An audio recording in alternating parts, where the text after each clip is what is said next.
天呢，我们要造访一位漫画家 Jim Mahfood， 他为漫威漫画创作了很多大受欢迎的作品，跟我去看一下吧。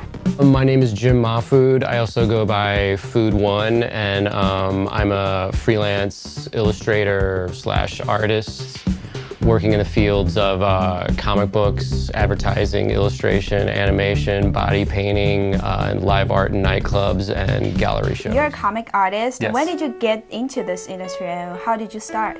When I was a kid, I always drew comic books, and then I eventually got a job when I was like 15, living in St. Louis for a small publisher called Artline Studios. And those guys kind of taught me the ropes. And then I went to college, and when I was around 17, 18, my friends and I formed this studio called 40 Ounce Comics, and we started self-publishing our own comics. And then that got us the attention of like big publishers. And then we started working eventually for like Marvel and DC, and it just kind of went from there. 漫威漫画公司是美国与 DC 漫画公司齐名的漫画巨头，它创建于1939年，于1961年正式定名为 Marvel， 旗下拥有蜘蛛侠、钢铁侠、美国队长、雷神托尔、绿巨人、金刚狼、神奇四侠、恶灵骑士、蚁人等8000多名漫画角色和复仇者联盟、X 战警、银河护卫队等超级英雄团队。2008年底，迪士尼公司以42.4亿美元收购漫威娱乐集团，获得了绝大部分漫画角色的所有权。Jim Mahfood 与漫威漫画的合作起源于一个巧遇，最初他曾试图成为独立漫画家。Why did you start to do self-publishing thing with your friends, or why you decided to do that? We did that because no one would hire us. So Is it hard to get into this industry at first? Yeah, this was pre-internet too, so we were mailing in samples of our work to like Marvel and DC and going to comic book conventions and waiting in line to talk to editors. And nothing was happening, we weren't getting work, so we just kind of used our resources at art school and said, hey, we can write and draw our own comics, print them on campus, distribute them to the local record stores and coffee shops and comic shops. And eventually it became kind of like an underground movement. We call it DIY, do-it-yourself culture, where it's kind of like a punk rock aesthetic where you don't wait for people to give you opportunities, you just make your own opportunity. And then that worked out successfully, and then we wound up eventually getting work that way, which was sort of a backwards way of doing it, but it worked out. I thought I was ready when I was like 15. I was sending in samples to like Marvel and DC Comics when I was like 15. I thought I was ready, and I would get the rejection letter that they would send in the mail. It would be like, polish your skills and try again. True believer, it was like a picture of Spider-Man, but horrifying. But I had a stack of those that I would kind of keep as motivation, but that was cool because me and my friends, we just formed kind of like a gang and self-published our own mini comics and zines, and it was all like DIY culture, and we did that and hustled our asses off, and it got it out there, and we all wound up getting professional work that way. And later you got to work with Marvel Comics. Yeah, it was weird. I was at a comic book show in St. Louis, and this guy named Scott Lobdell, who was writing most of the X-Men books at Marvel at the time, he saw one of my self-published The Girl Scouts comic book. I gave him one, and he brought it back to New York and showed it around the Marvel Comics offices, and a young editor there named Jason Liebig called me out of the blue and just said, hey, do you want to, let's talk, like you should do something for us. And how do you feel when you received that call? Oh, I was shocked. I couldn't believe it. Unbelievable. Yeah. And again, it was kind of a different world because it was pre-internet, so you would just talk to people on the phone, there was no emailing, or it was a shock and surprise that when he called me, I didn't know who it was. So it was just this guy from Marvel Comics in New York saying, we think you're ready, you should do something for us. And I was freaked out. It was awesome. It was great. It was great.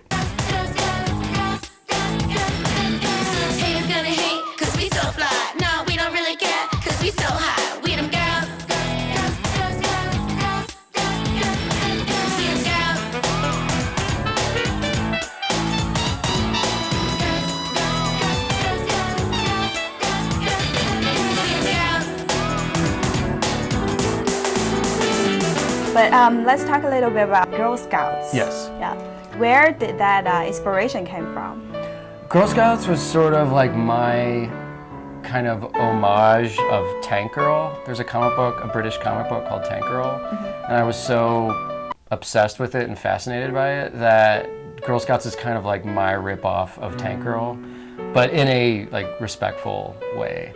And it's these three girls that are basically weed dealers, and the girls are all based off of different girls that I went to art school with. They're all different women that I've sort of known through my life, and they're just fun, badass girls that are.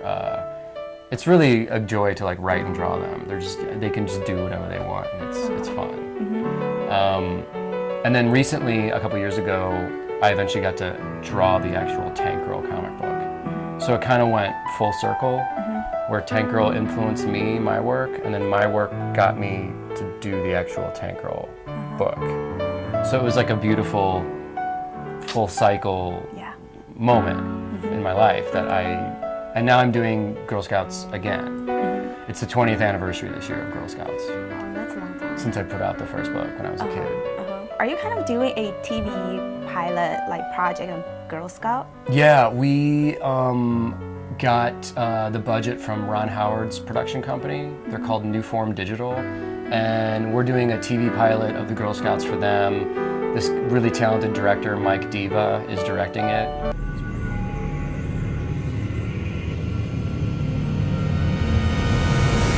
Hey, it's the Girl Scouts. Well, the cookie box is the shit, right? Yo, I'm a big fan. Y'all want some refreshments? Cut the shit, man. We know you ganked our suppliers and sent those robo-cops, those police robots. Just say RoboCops, it's fine. So what's the deal? Why are you fucking up our shit? Whoa. I ain't trying to fuck with you. I'm trying to do business with you, baby birds. You see, it took a little convincing, but I got all the other dealer homies on deck, player. Yeah, I'm on deck! I'm on deck with Zeph! Woo! Look at this spooky ass shit. This town is my bitch now. When we finish that and turn it in, they're going to shop it around and try and get us a TV series. Live action. Oh, great. So it's crazy to see real girls, actresses, dressed and talking like my characters. It's completely surreal. And the fans are looking forward to that too, I think. Yeah. Yeah. And we've posted a couple teaser photos of the girls, and everyone really reacted positively to it. Everyone said, "This looks like your stuff. This is going to be good." Wow. So we're excited. Respect your fans because they're the ones that put you on the map. So you want to do your own thing and express yourself, but you also have this fan base of people that you want to keep happy and kind of keep them coming back to what made you special to them. Yeah. So it's like a balance. Hey, what is this place? Am I dead? You've awakened your inner chi. That's all that matters now. Oh, okay. So, yeah. I mean, what do I do? I don't know. I'm a dolphin.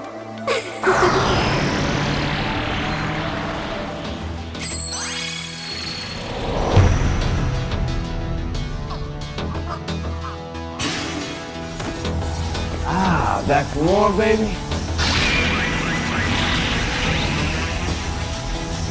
She's beginning to believe. No mortal could ever defeat.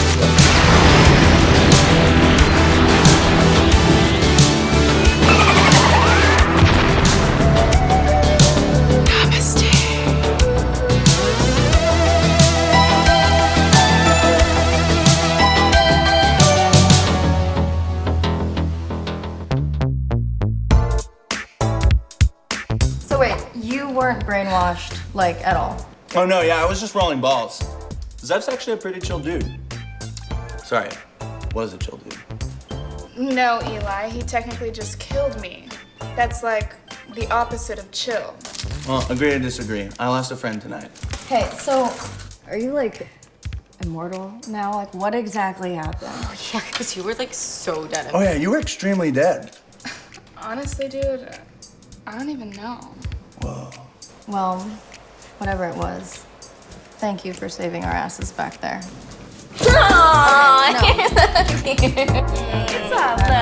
Okay, you need to teach me how to like unlock my chi or whatever, because I need to learn how to explode people. I would also like to enroll in the exploding people class. Okay, guys, well, then all you have to do is.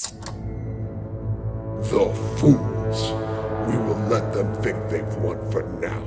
But upon the new millennium, they shall truly know our power. Steven, what is the status of Project Y2K? I thought you'd never ask.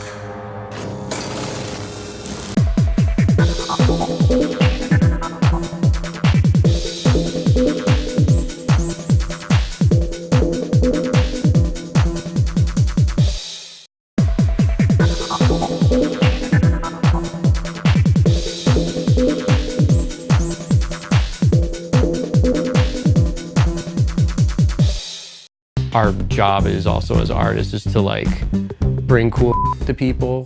People complain about culture. It's like, it's going downhill, it's going to the toilet, everything sucks. It's like, then make good culture. Make great looking art, make good music, make great movies that are better than bad movies. Like, don't complain, just make your own great stuff and shove it down people's throats. Now that comic book culture has kind of become mainstream, when I go to conventions now, after doing conventions for like 17 years, I'm kind of shocked the last couple years, like a lot more people are coming in to check out the culture. And they're all new to it, they kind of are still figuring it out, but the fact that they're curious to walk through the door and see what all this weird stuff is about, to me it's like if you can convert one of those people onto your stuff. I have a lot of people that come up to my table now at shows and are like, I can tell they've never seen my work before. And they seem intrigued by it. I give them my card, I give them some stickers, I'm like, check it out. But I can tell they're like, oh, this is something different. Like, this isn't the typical like Spider-Man mainstream superhero art. This is like, has some weird flavor or something going on to it, with it. They can't figure it out, but then, you know, I'm like, well, yeah, check out everything else I do. And for me, also for someone who's not familiar with the process, what is the process like for doing a comic book? Like, how many roles are there in a team? There's, typically with like a Marvel book, there's a writer, there's an artist like myself, there's a colorist who does the coloring on the black and white artwork. That's done like in Photoshop. There's a guy who does the lettering, the word balloons, and there's an editor who's overseeing everything, who's like the controller of all of it, the producer. So we, you know, I get a script from a writer. I actually have the new script right here, and it's basically broken down page by page, panel by panel, what is happening and what the dialogue is. And then it's up to me, the artist, to choose the shots, the panels, of how this is all done visually, how the storytelling is conveyed through visuals. So the artist sort of becomes almost like a director, where the panels are like storyboards, where you're deciding how to shoot it and how to choreograph it so that people's eyes can move across it and understand it. And then the lettering is added, the word balloons, and that obviously helps as well because that's the dialogue, you know.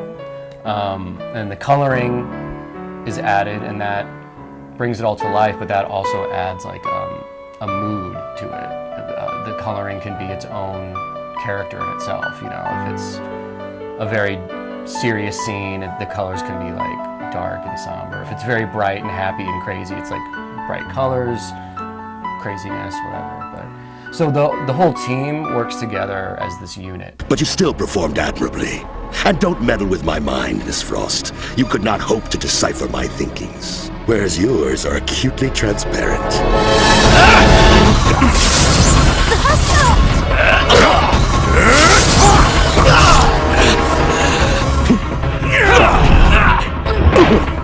Diamond! I am Ord of the Break World. We stuff our pillows with diamonds. I was wrong.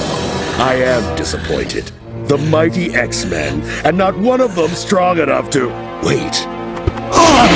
No! I can't! Lockheed, you found me! You are the best X-Dragon ever. Hell, I think we should make him team leader. Looks like our friend's gone. Without so much as a "this isn't over," there's simply no etiquette nowadays. 0 casualties, which is good, but any way you slice it, we just got thrashed. So now let's do the hard part. What happened up there? Is anybody hurt? Is this another mutant attack? Everybody's fine. And no, this is not mutant related. Then why are you here? We came because people were in trouble. Mr. Lang. We X-Men have always felt it is our duty to use our superpowers to help not just our own community, but... Who flew away? Was that Storm? Oh, please. Did it look like Storm? You can see by our outfits that we are all heroes. We don't yet know who attacked... We heard shooting. Did you start the shooting? Why don't you ask the people we saved what happened? What are you called, miss? Well, I mostly... Shadowcat is what I used to. Do you have a license for that bat? What is your relationship with the bat?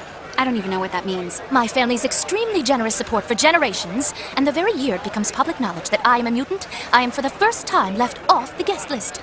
Tell me, dear Walter, would you like to spend the rest of your life obsessed with the works of Leroy Neiman? I mean, sexually? Being hated and feared by a world that doesn't understand us beats this circus any day. Oh, you're always so grouchy when you get cut in half. Dr. McCoy, do you have any comments on this so-called mutant cure? I'm sorry? Cure? And for now, what kind of tools and technologies do you use in the process of doing a comic book? I'm still completely analog, where I just Really? work on... I work with pencils and paper and ink. And so I draw everything on paper, and then I scan it. It becomes digital, and then I send off high-res files to the guys at Marvel and to my colorist, and the colorist colors them as digital. And Sort of a more traditional way. Yeah, I mean, I really enjoy the feeling of the tactileness of still working on paper, and especially the ink on paper. I have a very kind of specific, kinetic, like hyper stylized way of drawing, and it comes a lot through the inking stage. And I really just enjoy like the feeling of the brush and like the tools on the paper, the texture. And I've tried to do it digitally, but I can't get like the same, I just can't get the same feeling of it on a computer. Yeah. So do you have any advices for those new artists out there? Yeah, it's, you know, it's kind of finding your own voice, developing a style that is unique unto yourself, making yourself stand out.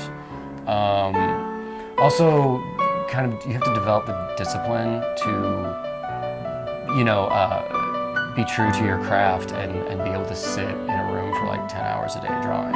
Not everybody can do that. So even if you have the talent, it's also the discipline of kind of, you know, freeing your mind of distractions and actually getting in the studio and producing the work every day. That becomes difficult sometimes after a while because there's so many distractions in life. But I really enjoy being in the studio. It's like my place of peace and nirvana. So it's like I just turn on the music and I draw, and then like 10 hours goes by and I don't know what has happened other than it's just me and the characters, like, because you're creating a universe just out of your mind and what comes through your hand and the tool. With movies, it's like you have a budget with special effects, this, that, and the other. With comics, there's no budget. It's just whatever your mind can conceive, you can put down paper. That's what is the outcome. So it's sort of beautiful because you can literally do anything you want. I'm just tagged! X-Men! Sound off! Make a move. Just one move. Finally, I thought Ow! Must have been 100 feet solid. And it felt wrong. Job to do, keep it together. But whatever I phase through, it's not from this planet, or anyone I've been to. The molecular structure is... I hope it didn't do some permanent damage, going through me. Drop it, Kitty. Job to do. Alpha Team has hostiles contained upstairs. No sign of breach, but we're on red just in case. No one gets near the subject. Alien or no, there's not a lock I can't pop. And if the contained hostiles means the rest of the X-Men, it's up to me to find the truth about this place. Even though I'm not sure I want to.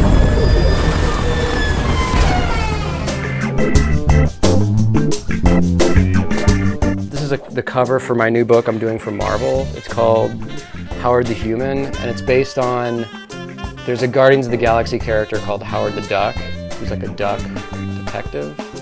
And we're doing this weird version of it where instead of being a duck, he's a human, but he's trapped in an all-animal universe. Without the artists, there would have never been San Diego Comic-Con, there'd be no cosplay, there'd be no this whole subculture at all. So for me, I feel like being one of the artists, I'm at the root of the whole tree of the culture. Like it started with us.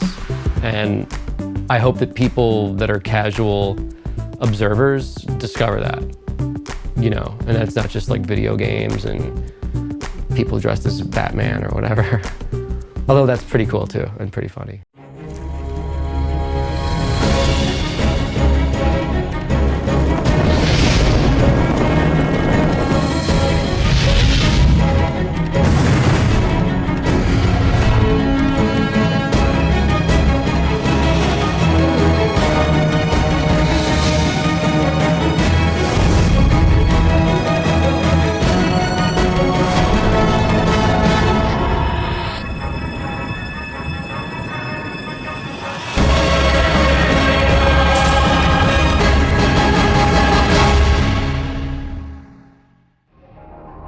X-Men, sound off.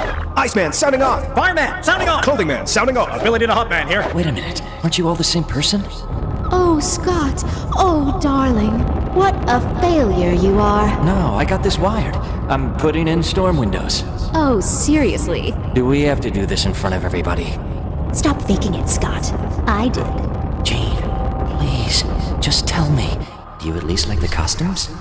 Stay awake, Scott! He's bleeding out. He needs medical attention now. Really? I guess I'm glad I'm not him then.